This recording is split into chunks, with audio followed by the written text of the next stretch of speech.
Hi, welcome back to my short series of reflections on the documentary My Octopus Teacher. My high school, Grey High School, had as a school motto, Tria Juncta in Uno, three joined in one, mind, body and spirit. Now, it's a very appropriate motto for a school by any stretch of the imagination. How much, certainly in my time at the school, we lived up to it, well, that's another matter. Spiritually, I suppose we sung hymns, the beloved but often beleaguered band leader, Robert Selly, leading us at times in hymn practice. How spiritual was that? I don't know, but it's certainly a great memory. Sporting wise, we were fantastic. So the body was all taken care of. All sorts of South African school representatives and undefeated sides and whatnot. On the academic front, not sure. I can say that my matriculation group, my graduation classes might be called now, achieved the worst set of Cape Province matric exam results in living memory. Does that mean that we'd had a poor education? Not at all. It certainly suggested that the school wasn't a hothouse of exam preparation. Be that as it may, that was the school motto, and you might be wondering, what's that got to do with a documentary about an octopus? But as it happens, I think quite a lot. Last week I was talking about how Craig Foster, the protagonist of My Octopus Teacher, immersed himself in the environment of the kelp forest. And this week I'd like to start looking at how he did that very much with these three elements in mind. He immersed himself physically, mentally and spiritually.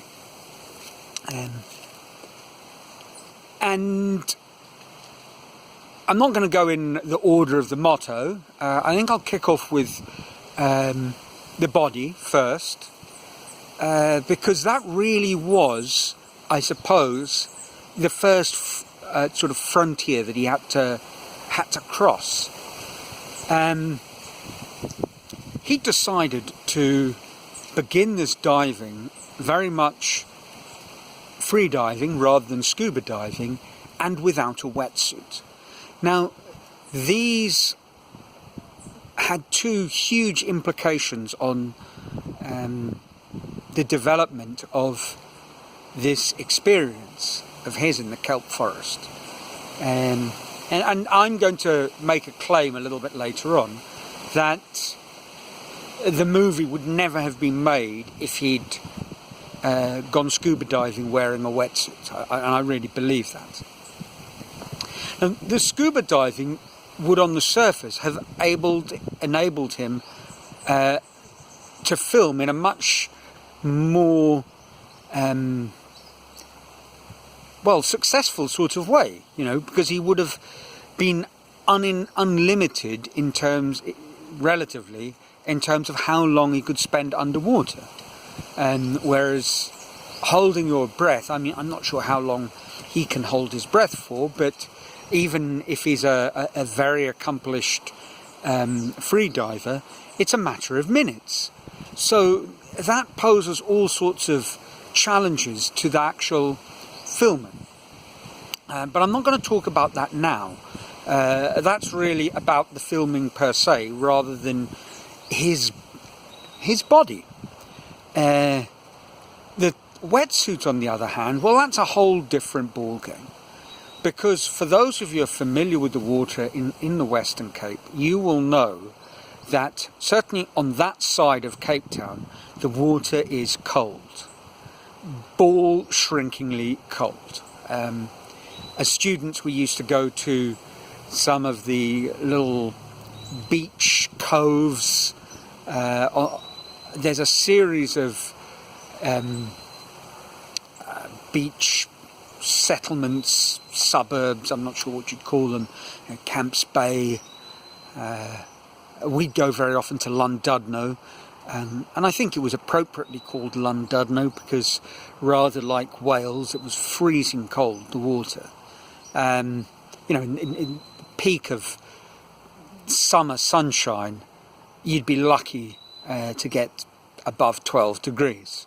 So it was very much lie in the sun, keep your beers cold, nestled in some icy water in a rocky pool, and then when you were too hot for even the beer to cool you down, you'd go and take a plunge into the water, and as fast as you could get in, you'd get out. But this wasn't Craig's scenario, not at all.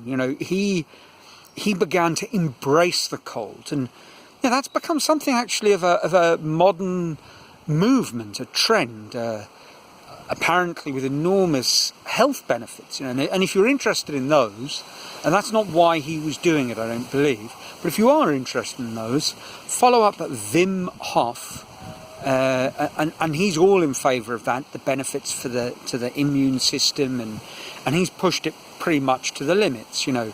Swimming 50 metres under a polar ice shelf, or running without a shirt, a marathon in snowy mountains, or again in polar conditions. Now, he really has taken it to some sort of limits, and I'm not going to go any more into that. Fascinating. Check it out, Wim Hof. If you're not familiar with his work already. Now, in the case of our intrepid Octopus student, Craig, he began diving, and he talks about the adjustment process a little bit. And, obviously at the beginning, it's an enormous shock to the system. But he makes a point at a certain stage in the movie how, after a while, your body almost becomes, there's almost like I suppose I would call it a sort of sense of calm, where your teeth stop chattering, and you have a revelatory peace of mind as you adjust to the cold. I'm not sure if I'm expressing it well or doing it justice. And he goes further and talks how after diving regularly for a year, it's almost become something that you actually need, that you're dependent on. And it got me thinking, obviously for all of us, we're not necessarily going to embrace the ice-cold waters of the Western Cape. But there are many physical challenges that probably are a good parallel to that. Waking up really early in the morning and changing your sleep patterns. Now, I certainly have found that. I'm a long way from getting to the point that I'd like to, but I do wake up again much, much earlier. I say again because as a child, I would routinely wake up at 5:30. But that got lost along the way of everyday life and being a debauched student and then beyond, and it became the struggle of getting to school on time. But I've started to embrace getting up early again, and it is, that thing where initially it's quite uncomfortable, and then after a while it becomes calming and then a thing you need. And I'm sure you could say the same for a lot of other the kind of challenges that we might undertake. Any sort of exercise where you push yourself beyond initial painful limits, or getting your diet under control, simply eating less, overcoming addictions, developing your focus, meditation. I think there's a whole range of experiences that we might want to undertake that at their root are uncomfortable, extremely uncomfortable physically. But we will go through that sort of cycle of having to embrace it, starting to feel a sense of calm, and then eventually it becoming something that we really do need. that is essential to our well-being. Now, I said at the beginning that I can't imagine how the movie would have been made without this sort of physical approach that Craig took to his diving. And I mean that for a variety of reasons. I mean, I think one is that if he had been scuba diving, I think quite quickly he would have moved on to another place, for the reason that he would have been an outsider passing through, and like a tourist, you might long for home, or at the very least want to move on to pastures new. Whereas by taking the free diving approach and doing so without a wetsuit, I must stress he did use one of those little hoodies, which I think probably is quite important to avoid hypothermia. But by taking the approach he did, he became part of the environment rather an outside observer.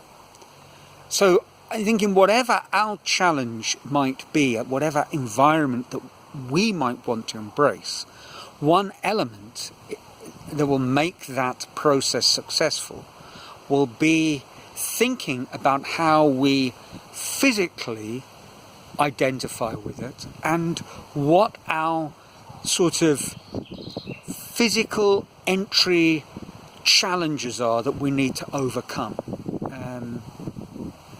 And that's something that we really do need to reflect upon. I'm not sure how, strategically he made that decision at the beginning. I suspect it was probably more a very, very much a gut instinct sort of thing. It's how he dived as a kid, so it was how he was going to dive as an adult, sort of reconnecting with that past experience.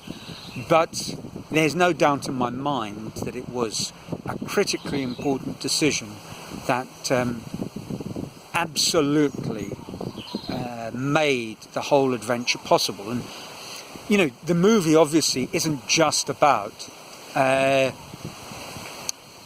becoming one with a kelp forest and identifying with the kelp forest. It is all about the octopus, and you do have to ask the question whether the octopus would have become as curious as it was, rather than actually been afraid if he'd been wearing a wetsuit and all the paraphernalia that goes with scuba diving. I don't know. That's a very much an open question. But that sensation of skin on skin, I think, was incredibly important, and that sort of blending with your environment happens when you remove barriers. So that's it for today. A lot of you commented about how much you enjoyed the documentary, and that's hardly surprising. I'd be quite interested to see how you're enjoying my little musings, and if what your thoughts are about this video and last week's video, and not just obviously the movie. So there we are from my little idyllic corner of Brazil. Trust you're all well, keep safe, keep positive, and until next week, ciao.